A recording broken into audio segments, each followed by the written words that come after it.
Welcome to Living Outside the Matrix. I'm your host, Nigel Howitt. And on the show today, we're going to look at what a healthy eating plan really looks like on the plate. I've been looking into health for about 5 or 6 years now and accumulated knowledge which are condensed into some principles. I've got 10 principles of healthy eating, which you'll find a link to the blog where you can see those principles. But I have been asked to also give a little bit of clarity as to what that looks like on the plate. So all I can do is really share with you how I've taken my acquired knowledge and what that actually looks like, what I eat in a typical week, if you like, and to the extent that you might find that helpful, give you some ideas and so on and so forth. So just a couple of points to make up front is that firstly, obviously your diet is a very personal thing, and it's of course absurd to prescribe one diet for anybody. But again, coming back to these principles, there are general principles that apply to all of us human beings. A lot of variation within that, but there is no totally prescribed diet. Some people seem to be able to do well on a particular kind of diet that most others wouldn't. So ultimately, finding out what to eat is our own personal journey, and it's one we must take seriously, really, to know what optimally nourishes us. Your diet is your most powerful tool in the box, if you like. It's the most effective means of directly affecting our genetic expression. There are lots of key aspects of health. Obviously, you need enough sleep, you need good quality water and sufficient hydration, you need exercise, etc., etc. You need to avoid toxicity. But you could get all of those in place, and if you eat the wrong food, you're still going to end up getting a chronic disease. You're going to end up developing a chronic disease. Which is not the same as catching something. It's something you actually are making over time. So the chronic disease is an effect of the cause that is these eating habits that need changing. So anyway, eating a healthy diet is the most powerful tool that you've got and the most important one to get right. When you couple with this the fact that it's an area of intense disinformation out there in the world at large, a lot of the official advice from governmental bodies, from official agencies, and so on and so forth, the medical profession, a lot of the actual advice we've been given for the last 40, 50, 60 years has been 180 degrees wrong. So this is another reason why it's a key theme of this podcast and the website, is because health to all of us is rightly a very, very high priority. It's a top value. It's right up there. All of us want to live a long life with an effective, functional body. I mean, who wouldn't?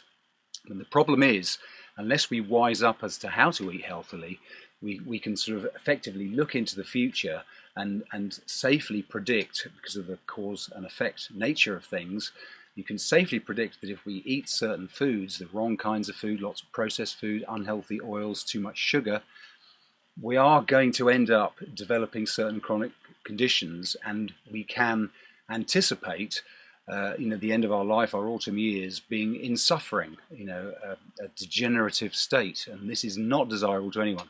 So it's really important anyway. This area of disinformation, we have to address that, which is why we do on this website. So the other thing I wanted to say briefly is that we have to be gentle with ourselves, because changing habits is always a challenge, and the way we eat is a really, really entrenched habit. And when you factor in things like the addictive nature of wheat in all pastry and wheat-based products, and sugar addiction, when we factor in all of these things, it has to be recognised that it's a big task that we're undertaking. I know from my experience that not everyone is even willing, even when they're shown the inevitable results, as I just mentioned, of suffering in your latter life or developing a disease. Even that seems to be insufficient to motivate some people, but it is very, very recommended.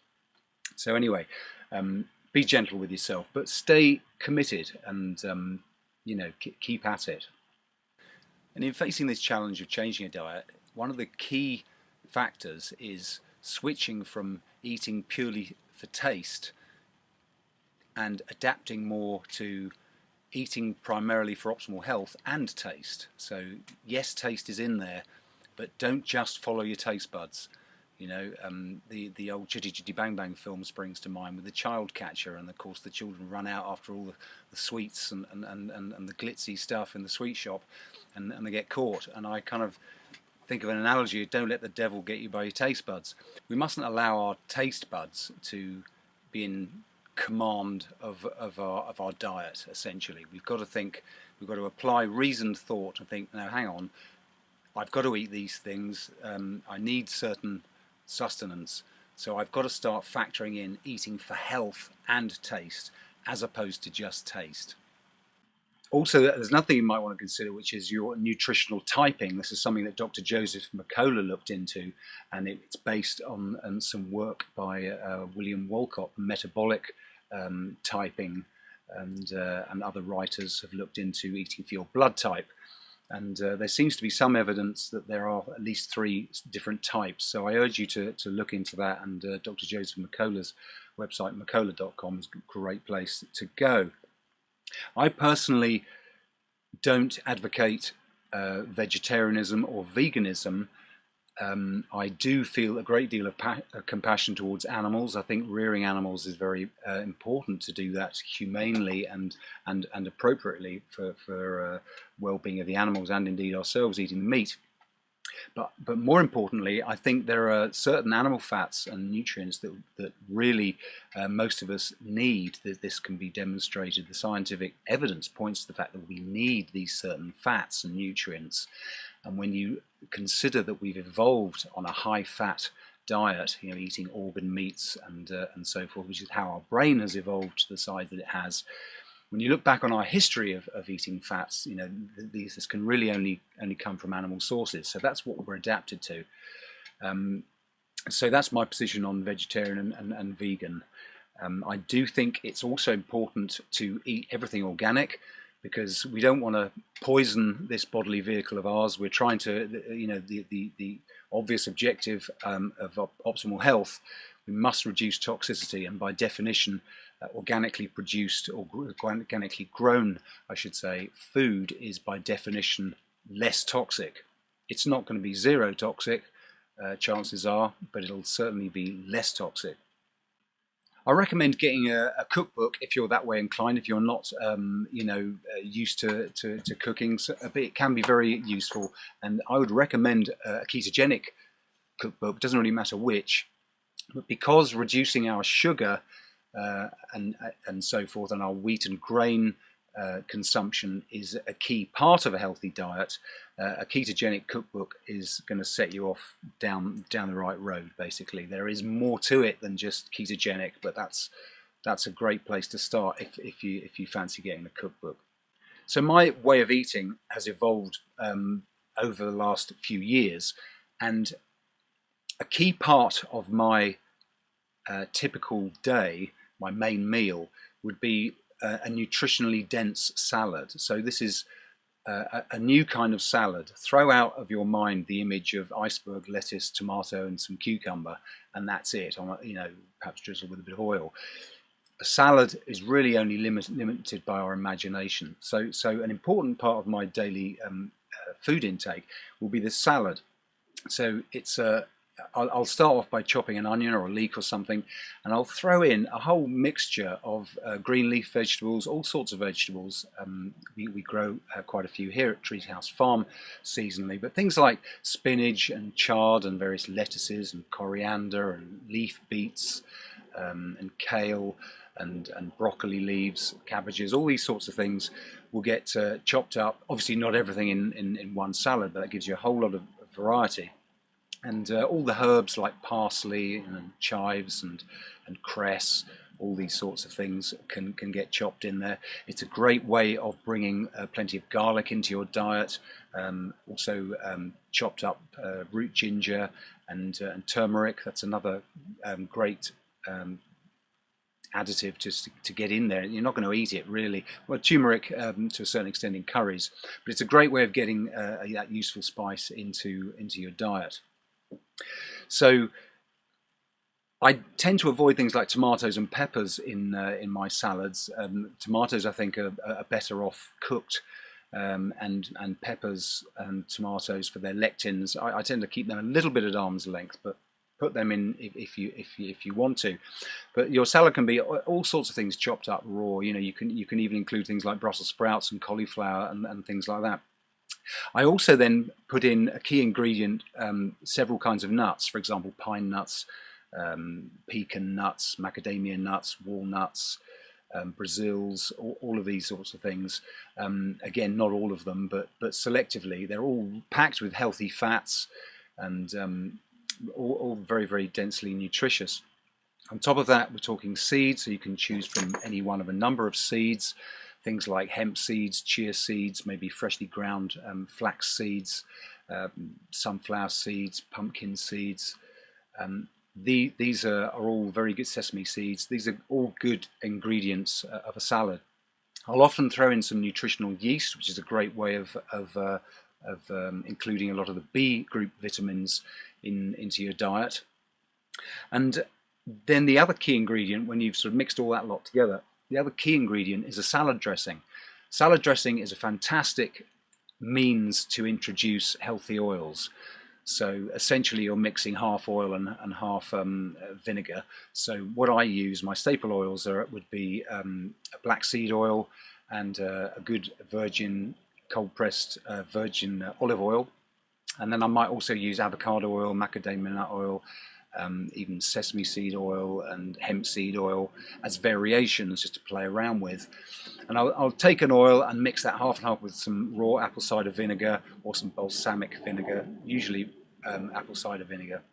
Mix that up, add some sea salt or some Himalayan salt, maybe some mustard, and you've got a really flavoursome dressing, and you can make up all sorts of recipes and combinations within that frame I've just described, and you can really make the blandest leaves taste fantastic. So a salad is really lifted in its taste appeal, and it's also really bolstered with those healthy fats. So that's one key component of my weekly eating. The other thing I would say is bring on eggs. Eggs are a microcosm of the perfect meal, if you like. They're nutritionally packed with so many things we need. They've got lots of fat. They've got good proteins. They're a wonderful meal in itself.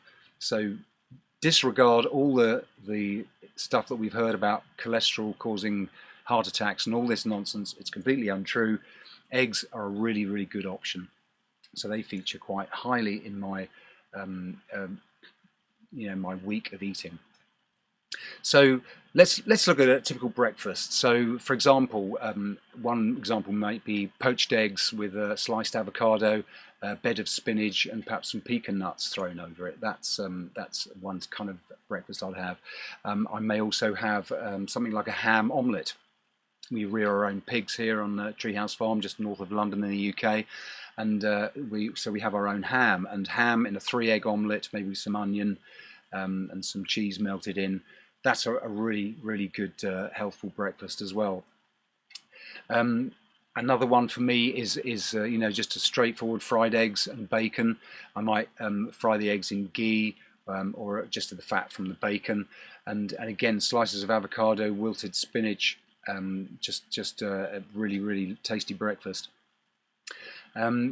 Also fried eggs, fried mushrooms, and tomatoes. And for these sorts of things, I'd probably use coconut oil to cook with, or ghee. Halloumi is another breakfast choice of mine, again with avocado, and sometimes I go for a scrambled egg with wild Alaskan salmon. That is a really nice meal. I try and get wild Alaskan salmon into my diet, maybe every fortnight or so. Very healthy omega-3 fats in salmon.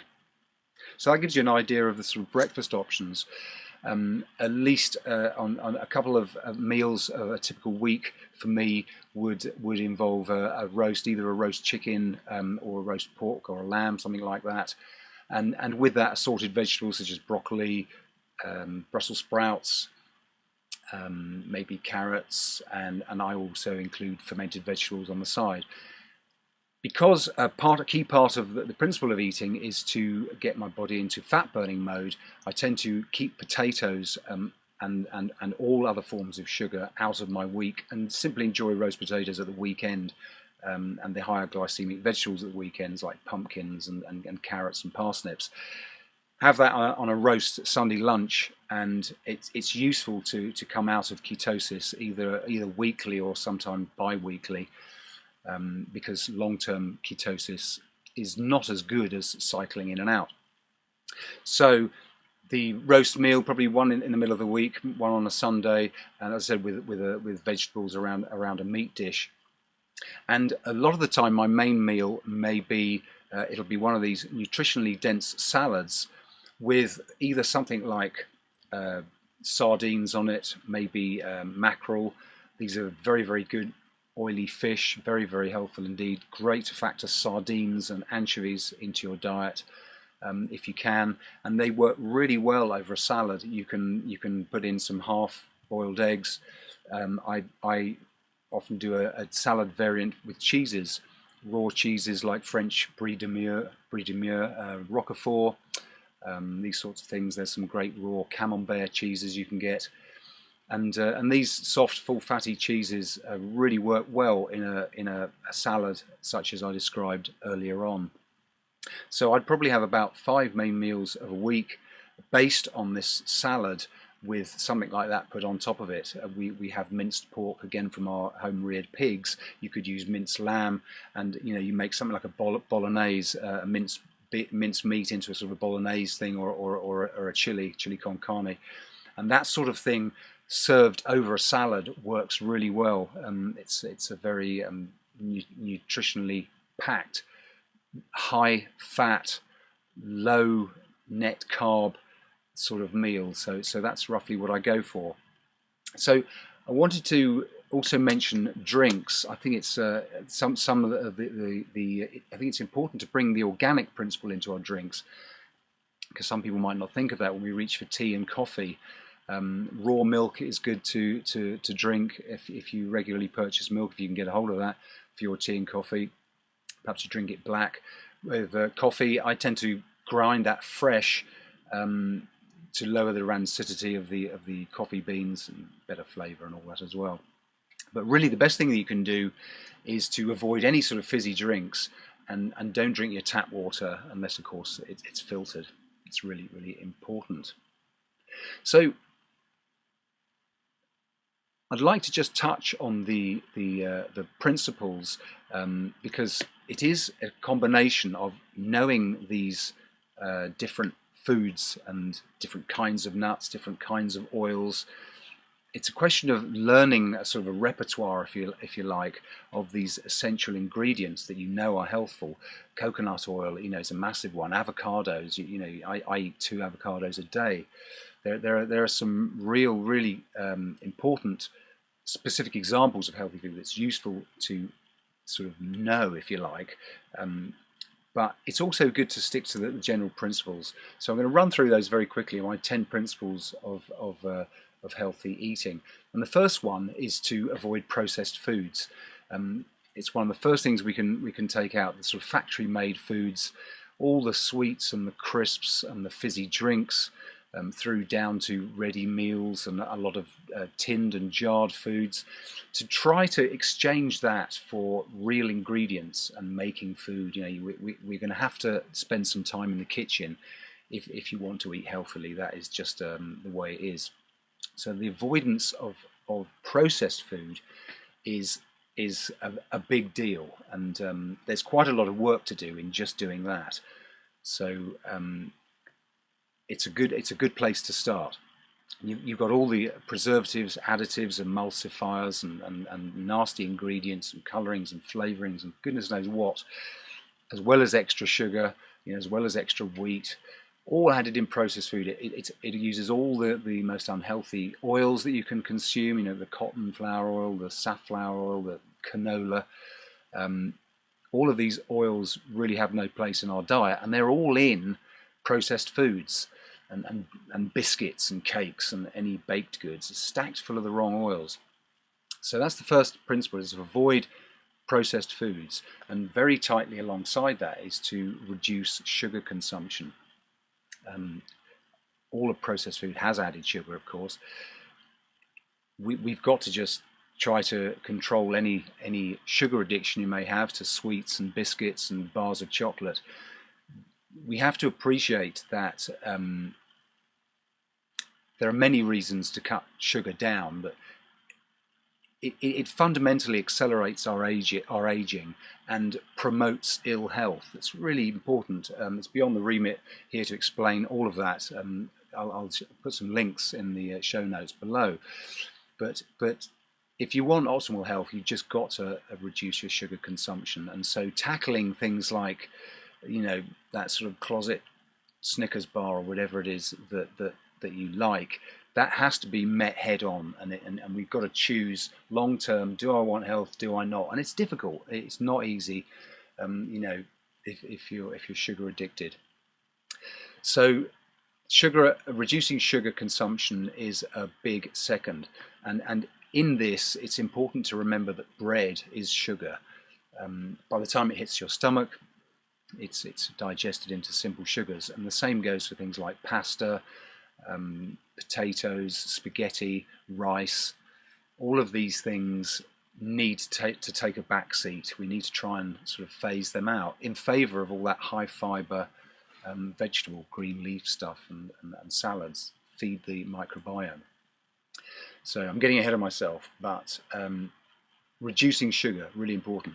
Also, actually, that reminds me that because the microbiome is the most important focus of our health, we must nurture our microbiome and our gut health. And if we eat a high sugar diet, as we do, we tend to spike certain populations of bacteria that feed off sugars, and we tend to get this gut dysbiosis and then all sorts of other interrelated problems. But if we want to promote gut health, it's another great reason to get sugar out of the diet, or at the very least reduced. Principle number 3 is to eat organic. We talked about that already. You've really got to reduce our exposure to toxicity, so eat organic whenever you can. Number 4 is choose meat that is organically raised and the animals are fed on grass. So grass-fed and organic is very important. A lot of meat that ends up in the supermarket is really not fit for human consumption for a whole bunch of reasons, and I sympathise with any vegetarians who don't eat it for any of the reasons, not least the cruelty to the animals, but they're being force-fed the wrong diets. These CAFO feeding lots, confined animal feeding operations, where animals are fattened on grains, they're jabbed full of antibiotics, etc., etc. So you really need to go for organic meat, preferably find a local farmer, locally produced, organic, grass-fed. It's an important principle. It should be an important principle of anyone seeking optimal health in deciding what they eat. Principle 5 is choose eggs and all dairy products from organically raised grass-fed animals as well, particularly chicken eggs. The omega-3 contents and all of the other vitamins and nutrients are really much more densely present in eggs that come from chickens that are raised on grass pasture. So that's a very important principle. Or similarly, if you're consuming butter or milk from produced from raw milk, then it's also important those animals are fed on grass.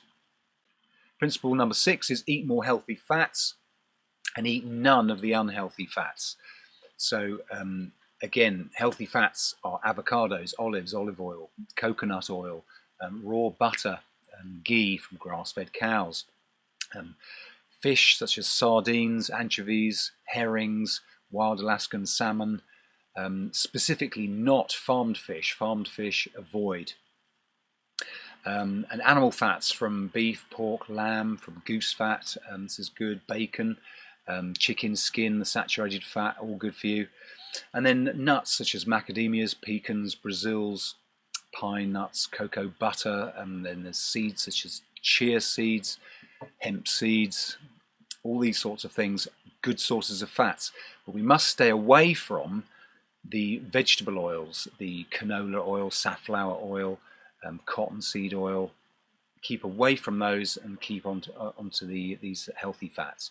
Very, very important.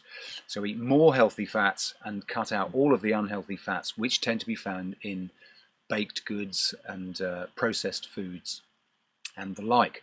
Remember, those salad dressings are an excellent way of getting healthy fats into your diet. Principle number 7 is avoid wheat and grains. There are a whole load of reasons to avoid wheat, and I've done an interview with Dr. William Davis that I'll link below also for you to check out the reasons to avoid wheat.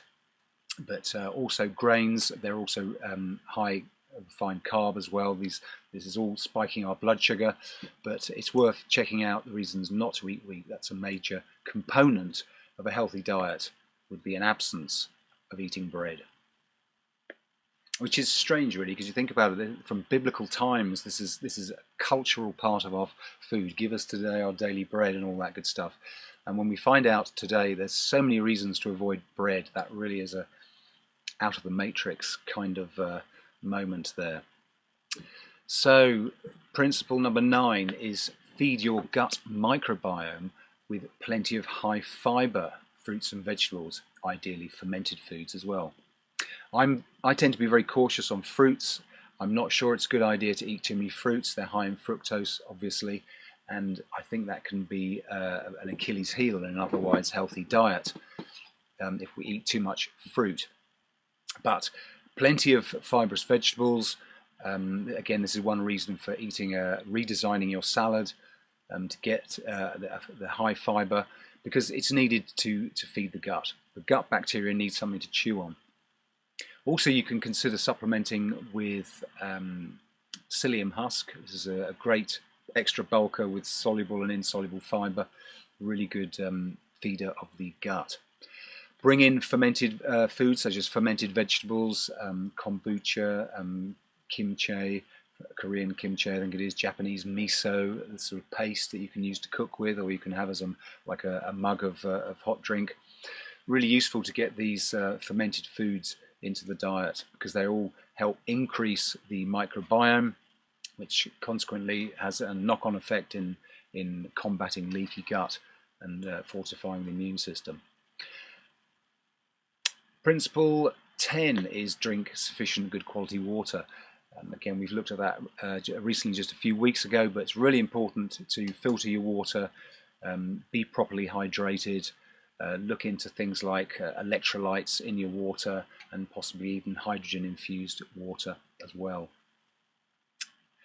So the last thing I would say, and I say this without necessarily any vested interest in the product, but the products Restore, I think, should be absolutely foundational to anyone's eating requirements if they're serious about optimal health. Because the product Restore, which is manufactured by Biomic Sciences Limited and created by Dr. Zach Bush, is the only means that I've discovered that scientifically proven and demonstrably deals with leaky gut. The tight junctions in the epithelial layer of the gut lining respond directly to this product, and again, it's linked elsewhere. I won't go into it just now, but because glyphosate is endemic, it's everywhere in our environment and the food we eat, the glyphosate is causing leaky gut in almost everyone to some degree, and it's really important to be able to have a fully functional gut. That tube that runs all the way through us must be intact. It mustn't have tears and holes in it.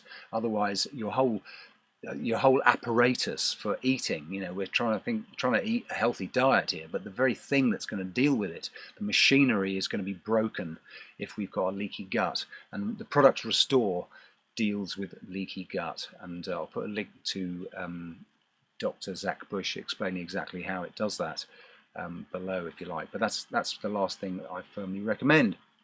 So I hope this all helps shed some light on what healthy eating actually looks like on the plate. If you Click below, as I said, link to the blog post. All the principles and all this information is laid out there in greater detail. So thank you very much for listening. As I said, visit the website for more information, and I do hope you'll join me again for another episode of Living Outside the Matrix. Be the change you want to see. Be the change you want to see. Be the change you want to see.